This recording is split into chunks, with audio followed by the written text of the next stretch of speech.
जिसमें सोफे पर बैठा हूँ उसकी कीमत आपको क्या लग रही होगी? हालांकि आजकल तो सोफे लाख रुपए से लेकर 2 लाख 4 5 लाख तक भी आते हैं, लेकिन ये पुराना सोफा है तो ऑब्वियसली इसकी ज़्यादा कीमत होगी नहीं। अगर मैं इसको OLX यानी साइट पर अगर इसको मैं इसकी पिक्चर डालूँ तो ग्राहक अलग अलग कैटेगरी के आ सकते हैं, मेरे रेट भी अलग अलग हो सकता है।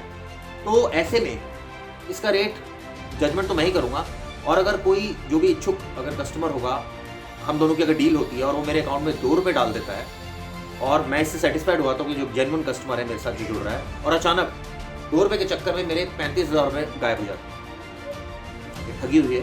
ये मेरे साथ नहीं दोस्तों, लेकिन दिल्ली के मुख्यमंत्री अरविंद केजरीवाल की बेटी के साथ हुई है। ठीक ऐसी ठगी OLX पर।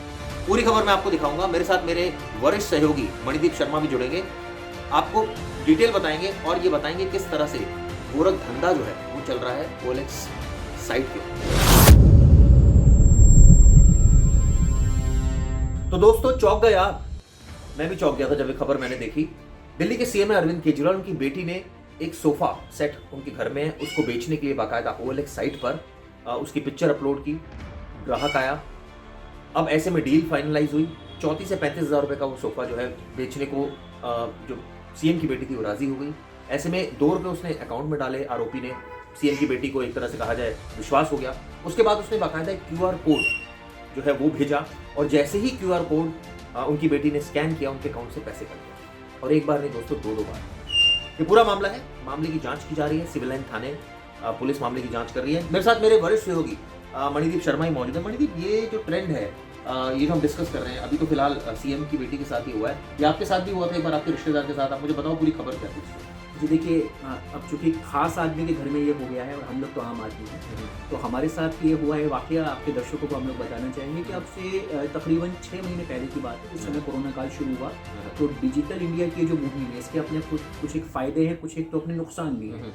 तो अब जो ठगी हो रही है वो आज के जो लुटेरे और जो डकैत हैं वो हाथ में चाकू और तलवार लेकर के नहीं आ रहे हैं, वो मोबाइल लेकर के आ रहे हैं। वो मोबाइल आपके ब्रेन को रीड करते हैं, वो आपके मोबाइल में दाखिल होते हैं और आपके अकाउंट से आप ही के पैसे निकाल लेते हैं। तो ऐसे हमारे रिश्तेदार के साथ में हुआ था कि जो कंपनी है, कुछ एक लोगों ने उनसे संपर्क किया, कहा कि आप जो है यहाँ पर जॉब करेंगे। उन्होंने हामी भरी तो उनसे उनकी डिटेल्स मांगी गई, उनसे उनका आधार कार्ड, उनका पहचान पत्र, वो सारी उनकी डिटेल्स मांगी गई। और फिर जब उन्होंने ऑनलाइन उस काम से जुड़ने से मना कर दिया तो उनका कहा गया कि हमने आपकी डिटेल्स ले ली हैं, अब इन आपकी डिटेल्स को हम लोगों ने रजिस्टर्ड अपनी कंपनी में करवा लिया, आप हमें इसका उल्टा हर्जाना दीजिए। ओके। और बाकायदा इसके लिए उन लोगों ने बाकायदा पूरी लीगल टीम बना रखी है। क्योंकि जब मैंने उनसे फ़ोन पर बात करी तो उन लोगों ने बहुत प्रोफेशनल साउंड होते हुए मुझे तमाम जवाब दिए कि हाई कोर्ट में हमारे फलाना वकील बैठते हैं, हमारे पास ये टीम है। तो कितना अमाउंट आपके रिश्तेदार ने ट्रांसफर किया? जी तकरीबन 25,000 रुपया वो तब तक उनको दे चुके थे डर के कारण। ओके। तो इस तरीके से कहा जाए कि ये जो ठगी का जो नया फॉर्मेट है वो आज जो हमारी जेब में जो हमारा फ़ोन रखा हुआ है, मोबाइल रखा हुआ है, ये मोबाइल जो है आज हमको बैठे बैठाए USA अमेरिका की चीज़ को अगर हमारे घर में ला सकता है तो हमारी जो तिजोरी है, हमारी जो अलमीरा है, उसको खाली भी करवा सकता है। तो यानी दोस्तों सतर्क रहें, क्योंकि अभी जो ताज़ा मामला है दिल्ली के मुख्यमंत्री की बेटी के साथ आया, जिसमें उनके एक तरह से कहा जाए 35 से 36,000 रुपये निकल गए, क्योंकि QR कोड आया उनके पास, बाकायदा आरोपी ने भेजा और जैसे ही उन्होंने स्कैन किया वैसे उनके अकाउंट से पैसे कट गए। तो इस तरह की काफ़ी ठगी हो रही है ऑनलाइन। डिजिटल इंडिया एक तरह से कहा जाए मुहिम चल रही है सरकार की, वहीं दूसरी तरफ इसके नुकसान भी बहुत ज़्यादा देखने को मिल रहे हैं। ताज़ा खबर मैं आपको अपडेट करा रहा था, मेरे साथ मणिदीप शर्मा थे जो अपना एक्सपीरियंस भी शेयर कर रहे थे। तो आपने दोस्तों देखा किस तरह से दिल्ली के मुख्यमंत्री जो खुद IITN हैं, उनकी बेटी IIT कर रही है, उनका बेटा IIT कर रहा है, ऐसे में उनके साथ ही ठगी हो जाती है। तो आप यकीन मानिए कि ये जो ठग है काफ़ी एक तरह से आपको और हमको मकड़ जाल में अपने फंसा लेते हैं, और उसके बाद आसानी से हम लोग भी अपनी बैंक डिटेल्स उनको शेयर कर देते हैं, और उसके बाद QR कोड इस केस में भेजा गया जिसमें स्कैन किया गया, उसके बाद ठगी हो गई। तो आपको अलर्ट रहना है, और ऑब्वियसली कई सारे सजेशंस हैं अलर्ट कैसे रह सकते हैं। कोई भी अननोन नंबर आपके पास आता है, कई सारे वहाँ पर फ़ोन कॉल्स आते हैं, आप ऐसा ना हो कि उनको सारी अपनी बैंक डिटेल्स बताने लग जाएं। कई बार OTP आता है, आप उनसे OTP शेयर करें, क्योंकि हमेशा बैंक मना करता है कि किसी तरह की कोई OTP इस तरह से शेयर ना करें, क्योंकि इससे हो सकता है कि वो आपके अकाउंट से पैसा निकाल ले और ऑब्वियसली आप भी ठगी का शिकार हो जाए।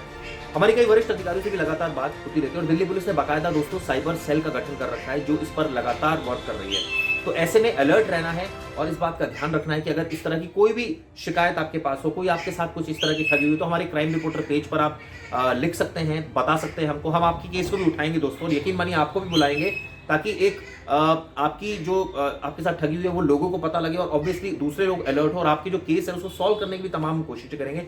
तो हम चाहते हैं आप इस चैनल से जुड़े रहिए, सब्सक्राइब कीजिए, कमेंट कीजिए, लाइक कीजिए। थैंक यू दोस्तों।